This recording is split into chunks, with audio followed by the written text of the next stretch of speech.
Hello students, welcome back to my channel. आज हम class 7th का साइंस के chapter 9 life process in animals को पढ़ेंगे। So let's start. ठीक है, पहला टॉपिक हमारा आता है कि व्हाट इज़ लाइफ प्रोसेस, कि लाइफ प्रोसेस होता क्या है। ठीक है, देखो, जो भी आप खाना खा रहे हो, ठीक, आप सांस ले रहे हो, सांस छोड़ रहे हो, ठीक है, आपकी बॉडी से जितना भी वेस्ट मटेरियल है आपकी बॉडी से रिलीज़ हो रहा है, ये सारे कलेक्टिव प्रोसेस को हम लाइफ प्रोसेस कहते हैं। बिना इन प्रोसेस के हम अपनी लाइफ को सरवाइव कर ही नहीं सकते। ठीक, अच्छा, इस चैप्टर में हम सिर्फ दो प्रोसेसेस के बारे में डिटेल में पढ़ेंगे। First nutrition and second respiration. Okay, so let's start. अच्छा, अब आप सबने देखा होगा कि हर animals different type of food खाते हैं। जैसे बीज फ्लावर से नेक्टर लेती हैं, नेक्टर का मतलब रस लेती हैं। ठीक है, जो छोटे बेबीज़ होते हैं, इन्फेंट्स होते हैं, वो मदर का मिल्क पीते हैं। ठीक है, स्नेक्स लाइक पाइथन, ये अपने जो प्रे होते हैं उनको निगल ही जाते हैं। जो एक्वेटिक एनिमल्स होते हैं कुछ वो पानी में जो भी छोटे छोटे पार्टिकल्स, फूड पार्टिकल फ्लोट करते हैं, उनको उन पर फीड करते हैं, है ना। हम ह्यूमन बींग्स, हम भी फूड खाते हैं, पर हम सब डिफरेंट टाइप ऑफ फूड खाते हैं, पर उन फूड से सबको एक ही चीज़ मिलती है और वो क्या है? एनर्जी। ठीक है, और यही एनर्जी के थ्रू हम बहुत सारे लाइफ प्रोसेसेस कर सकते हैं, हम बहुत सारे वर्क कर पाते हैं। ठीक है, अच्छा, अब हम जो भी फूड कंपोनेंट्स खाते हैं, ठीक है, उन फूड के अंदर कॉम्प्लेक्स कंपोनेंट्स पाए जाते हैं। क्या पाए जाते हैं? Complex components such as carbohydrate, protein and fat. ठीक है, आप जो भी फूड खाते हो उनके अंदर 3 तरीके के कॉम्प्लेक्स फूड कंपोनेंट्स पाए जाते हैं। एक कार्बोहाइड्रेट, दूसरा प्रोटीन एंड तीसरा फैट। अच्छा, ये फूड कंपोनेंट इतने कॉम्प्लेक्स होते हैं कि ये ईजिली हमारी बॉडी में डाइजेस्ट नहीं हो पाते। तो ये फूड कंपोनेंट्स का ब्रेक डाउन होना बहुत ज़रूरी होता है इनटू सिंपल फॉर्म, कि ताकि हमारी बॉडी उनको यूज़ कर सके इजी वे में। ठीक है, तो वो प्रोसेस, ठीक है, अब ये जितना भी कॉम्प्लेक्स फूड कंपोनेंट का सिंपल फॉर्म में ब्रेक डाउन होना, ये कैसे होता है, कहाँ होता है, ठीक है, ये पढ़ेंगे। ठीक, अच्छा, अब आपको ये लॉन्ग ट्यूब दिख रही होगी, ये लॉन्ग ट्यूब, ठीक है, फ्रॉम माउथ टू रेक्टम, ये पूरी लॉन्ग ट्यूब को हम कहते हैं एलिमेंट्री कैनाल। और इसी पूरी लॉन्ग ट्यूब के अंदर हमारे जो कॉम्प्लेक्स फूड कंपोनेंट होते हैं वो सिंपल फॉर्म में ब्रेक डाउन होते हैं, सिंपल फॉर्म में टूटते हैं। ठीक है, अब ये जो पूरे एलिमेंट्री कैनाल है ये 9 ऑर्गन से मिलकर बना है। ठीक है, 9 ऑर्गन से मिलकर बना है, which is mouth, food pipe जिसको मीसोफेगस भी कहते हैं, liver, stomach, pancreas, small intestine, large intestine, rectum and anus. ये सारे ऑर्गन से मिलकर बनता है हमारा एलिमेंट्री कैनाल, और आप इसको डाइजेस्टिव सिस्टम भी बोल सकते हो। ठीक है, ये पूरा प्रोसेस हमारा माउथ से शुरू होता है और हमारे एनस पर ख़त्म होता है। और इसी पूरे एलिमेंट्री कैनाल के अंदर हमारा फूड एक ऑर्गन से दूसरे ऑर्गन मूव करता है, और इन्हीं ऑर्गन्स के अंदर डाइजेस्टिव जूसेस रिलीज़ होते हैं, और यही डाइजेस्टिव जूस हमारे जो कॉम्प्लेक्स फूड कंपोनेंट्स होता है उनको सिंपलर फॉर्म में तोड़ता है, ब्रेक डाउन करता है।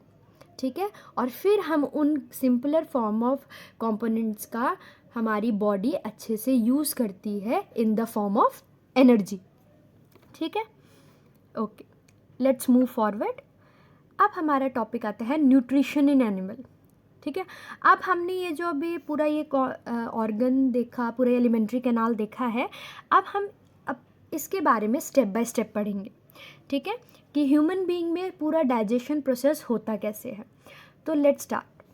ठीक, सबसे पहले हमारे ह्यूमन बीइंग में जो डाइजेशन प्रोसेस होता है वो हमारे माउथ से शुरू होता है। इसका मतलब जो फूड की जर्नी है, जो फूड की यात्रा है, वो कहाँ से शुरू होती है? हमारे माउथ से। ठीक है, जैसे अब आप एग्जांपल ले लो कि मान लो आपने एक टुकड़ा लिया, ठीक है, एक रोटी का टुकड़ा लिया और उसको आपने अपने माउथ के अंदर डाला। ठीक है, तो जैसे ही आप उसको माउथ के अंदर डालोगे तो हमारे टीथ क्या करेंगे? हमारे टीथ उस फूड को स्मॉल स्मॉल पीसेस में क्रश कर देंगे बिल्कुल, और च्यू कर देंगे। ठीक है, ठीक। और ये प्रोसेस जिसमें सबसे पहले हमारा फूड ब्रेक डाउन होता है छोटे छोटे पीसेस में, इस पूरे प्रोसेस को हम कहते हैं मैकेनिकल डाइजेशन। ठीक है, this process of initial breakdown of food into fine pieces is called mechanical digestion. ठीक है, मतलब कि वो प्रोसेस जिसमें सबसे पहले हमारा जो फूड होता है हमारी माउथ में छोटे छोटे फाइन पीसेस में टूट जाता है with the help of teeth, इस प्रोसेस को हम कहते हैं mechanical digestion. Okay, let's move forward. अब देखो, जब भी आप कुछ खाते हो, ठीक है, या जब भी आपका कोई फेवरेट फूड, मम्मी आपके लिए फ्रेंच फ्राइज़, बर्गर या पिज़्ज़ा लगा लो, या कोई मतलब अच्छा आपका फेवरेट वेजिटेबल बनाती है, तो देखो आपके मुंह में पानी आने लग जाता है, आपके मुंह में माउथ में वाटर आने लग जाता है, होता है ना? ऐसे क्यों होता है? क्योंकि देखो, ये जो वाटर आता है ना, इस वाटर को हम कहते हैं सलाइवा, जिसको हम हिंदी में क्या कहते हैं? थूक। ठीक है, ये सलाइवा का क्या रोल है भाई? ये माउथ में हमारे ऐसा क्या करता है और ये क्यों आता है हमारे मुंह में जब हम टेस्टी टेस्टी फूड देखते हैं? तो अब हम पढ़ेंगे कि what is the role of saliva in our mouth. अब इस सलाइवा का आखिर में रोल क्या है भाई हमारे मुंह में? ठीक है, तो चलो लेट्स स्टार्ट। हम क्या करते हैं, देखो, हमने एक स्मॉल पीस लिया, या तो चपाती का, ठीक है, या हमने एक बॉइल्ड राइस का एक स्पून लिया, ठीक है, और हमने उसको खाया। अच्छे से चबाना है, 30 से 60 सेकंड अच्छे से चबाया चबाया चबाया, च्यू करा अच्छे से। तो स्टार्टिंग में तो हमको वही टेस्ट लगेगा, जैसे जो रोटी का और चावल का जो टेस्ट होता है वही लगेगा। पर आप देखना, थोड़े टाइम बाद क्या होएगा, वही चपाती या वही राइस आपको ना मीठा सा लगने लग जाएगा, स्वीट टेस्ट आने लग जाएगा हल्का हल्का। अब ऐसा क्यों हो रहा है ना? स्वीट टेस्ट क्यों आ रहा है? ऐसा इसलिए हो रहा है क्योंकि जो हमारी चपाती या राइस है उसके अंदर होता है स्टार्च। ठीक है, और ये जो स्टार्च होता है ये कार्बोहाइड्रेट का एक टाइप है। ठीक, ये स्टार्च क्या करता है? ठीक है, अब सुनो, अब क्या हुआ, जो हमारे मुंह के अंदर सलाइवा आता है ना, थूक आता है, ये क्या करता है, इसके अंदर ना एक जूस होता है, डाइजेस्टिव जूस। वो वाला जूस नहीं जो आप ये ट्रॉपिकाना का जूस और पीते, नहीं, ये हमारे सलाइवा के अंदर जूस होता है, डाइजेस्टिव जूस। ये जूस क्या करता है, ये जो चपाती या राइस में स्टार्च होता है ना, उसको शुगर में बदल देता है। ठीक है, शुगर में कन्वर्ट कर देता है। इसी की वजह से हमारे जो आखिरी में जो चपाती का और राइस का टेस्ट है, हमें आखिरी में स्वीट सा लगता है। ठीक है, हल्का हल्का स्लाइटली स्वीट लगेगा, चीनी की तरह नहीं लगेगा, स्लाइटली स्वीट बिल्कुल। ठीक है, सो आपको क्लियर हो गया कि सलाइवा का रोल क्या होता है? सलाइवा क्या करता है, जो भी फूड, जिस फूड के अंदर स्टार्च होता है, उस स्टार्च को शुगर में कन्वर्ट कर देता है, जिसकी वजह से वो फूड हमें एंड में स्लाइटली थोड़ा थोड़ा मीठा सा लगता है। Okay, got my point? Let's move forward. ठीक है, अब हम, अच्छा, अब इसमें देखो आपके इस बुक में ना एक एक्टिविटी दी है। इस एक्टिविटी में बताया गया है कि आप कैसे टेस्ट कर सकते हो कि फूड में, किस फूड में स्टार्च है, किस में नहीं। ठीक है, और अगर है तो ज़्यादा है कि कम है, ये भी हम टेस्ट कर सकते हैं। तो इन्होंने एक एक्सपेरिमेंट बताया इसमें आपके बुक में कि आपने ना 2 टेस्ट ट्यूब लेने हैं। ठीक है, ऐसे टेस्ट ट्यूब होते हैं, 2 टेस्ट ट्यूब लेने। एक टेस्ट ट्यूब का नाम रख देना ए और एक टेस्ट ट्यूब का नाम रख देना है बी। ओके, अब आपने जो हमारा ये ए टेस्ट ट्यूब है ना, इसके अंदर आपने 1 टीस्पून 1 चम्मच उबले हुए राइस लेने हैं, बॉइल्ड राइस, और उसको इस टेस्ट ट्यूब में डाल देना है, ठीक है। फिर बाद में देखो ऐसे डाल देना है, ठीक। फिर आपने एक और चम्मच लेना है बॉइल्ड राइस का, पर पहले आपने उसको अच्छे से चबाना है, ठीक है। चबाना है 30-60 सेकेंड उसको चबा के, फिर आपने उसी जो चबाया हुआ राइस है ना, उसको आपने डाल देना है टेस्ट ट्यूब बी में, ठीक है। टेस्ट ट्यूब बी में डाल दोगे और इसी टेस्ट ट्यूब में थोड़ा थोड़ा पानी डाल देना है, ठीक है। तो वो राइस वाटर का मिक्सचर बन जाएगा, ठीक। अब आपने क्या करना है, दोनों टेस्ट ट्यूब में 3 से 4 ड्रॉप आयोडीन सॉल्यूशन डालना है, ठीक है। दोनों में डाल दिया आयोडीन सॉल्यूशन, फिर दोनों को अच्छे से मिक्स करना है, बिल्कुल अच्छे तरीके से, ठीक। अब आप क्या ऑब्जर्व करोगे, ठीक। अब जब हमने ये काम करा, ठीक है, हम क्या ऑब्जर्व करेंगे, देखो मैंने जब टेस्ट ट्यूब ए में आयोडीन सॉल्यूशन डाला 3 से 4 ड्रॉप, तो मैंने देखा उसका कलर ना ब्लू और ब्लैक में चेंज हो गया, ठीक है। ऐसा क्यों हुआ, क्योंकि उसमें स्टार्च प्रेजेंट था, ठीक है। तो ये आपको क्लियर हो गया कि जब भी किसी फूड में स्टार्च प्रेजेंट होगा, तो जब आप उसमें थोड़ा सा आयोडीन सॉल्यूशन डालोगे ना, तो वो ब्लू ब्लैक कलर का हो जाएगा, ठीक है। गॉट माय पॉइंट, कि अगर आपको चेक करना है कि किस फूड में स्टार्च पाया जाता है, तो आप क्या करो, वो खाने को लो और उसमें 3 से 4 ड्रॉप आयोडीन का सॉल्यूशन डाल दो, ठीक है। जैसे ही आप उसको आयोडीन का सॉल्यूशन डालोगे उस पर और मिक्स करोगे, तो आप देखोगे उसका ब्लू ब्लैक कलर हो जाएगा। अगर ब्लू ब्लैक कलर हो गया तो इट मीन्स उसमें स्टार्च प्रेजेंट है, उस फूड में कार्बोहाइड्रेट है, ठीक है। ये हो गया एक चीज़। अब मैंने टेस्ट ट्यूब बी लिया था, ठीक है, उसमें मैंने क्या डाला था, वो अपना जो हमने चबाया हुआ राइस था वो डाल दिया था उस टेस्ट ट्यूब बी में, है ना। अब मैंने उसमें भी डाला आयोडीन सॉल्यूशन, तो क्या देखा कि अगर उसमें कि भाई उसका कलर 2 चीज़ें हो सकती हैं, ठीक है। या तो उसका कलर चेंज नहीं होगा, अगर उसका कलर चेंज नहीं हुआ तो इसका मतलब अब उसमें स्टार्च प्रेजेंट है ही नहीं।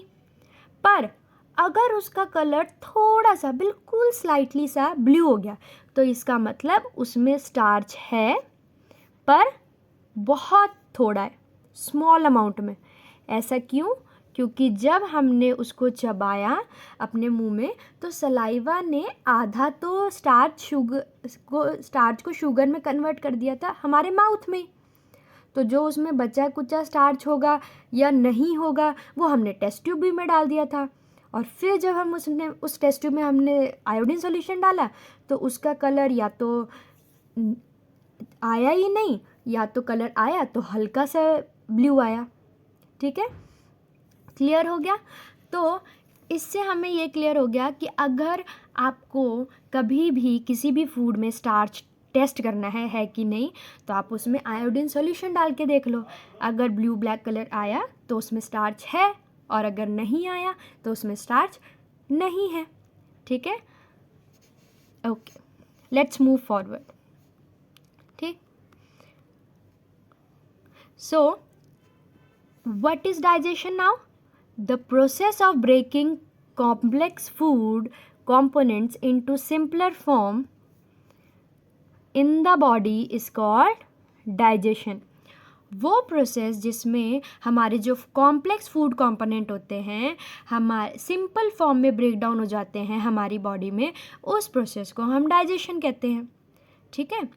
हमारा जो आधा फूड है ना, वो हमारा माउथ में डाइजेस्ट हो जाता है, ठीक है। अब फिर आधा फूड कहाँ डाइजेस्ट होता है? सो लेट्स मूव फॉरवर्ड, ठीक है। अब देखो, पहले आप ये देखो,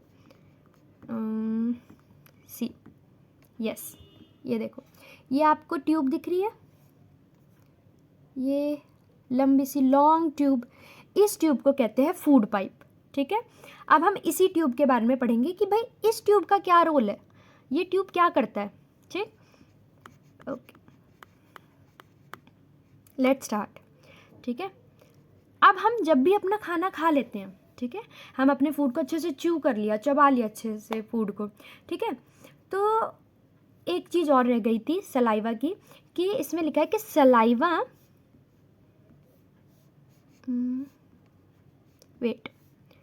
saliva not only help in digesting the starch but also moisten it, making it soft and easy to swallow.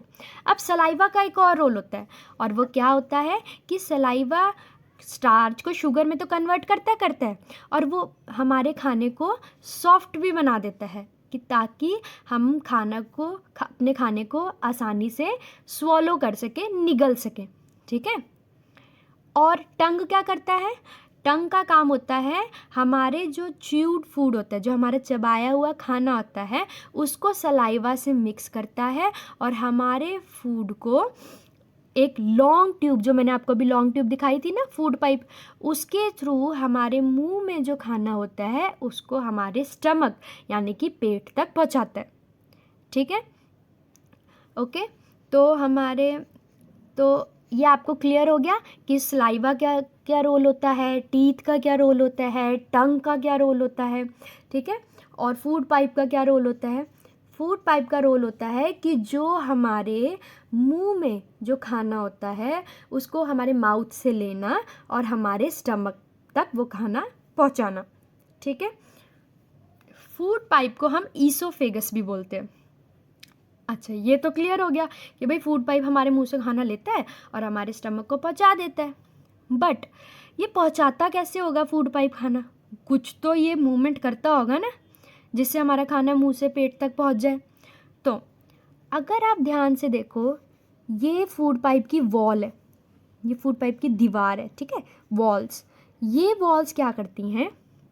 ये कॉन्ट्रैक्ट एंड रिलैक्स करती हैं। देखो हो रहा है ना, contract relax, contract relax, contract relax हो रहा है ना। ये जो फूड पाइप की वॉल होती है ये ऐसे कॉन्ट्रैक्ट रिलैक्स करके एक वेव लाइक मूवमेंट करती है और हमारे जो फूड को वो नीचे स्टमक के पास पुश करती है, ठीक है। और इस मूवमेंट के थ्रू हमारा जो मुंह से खाना है वो हमारे पेट तक पहुंच जाता है। ओके, अब हमारा खाना पेट में पहुंच गया, ठीक है, अब हमारा खाना स्टमक में पहुंच गया, ठीक। अब स्टमक में क्या होता है, स्टमक क्या करता है, ठीक है, ये हम नेक्स्ट पार्ट में पढ़ेंगे। Thank you for watching my video. I hope you all like it and understood it very well.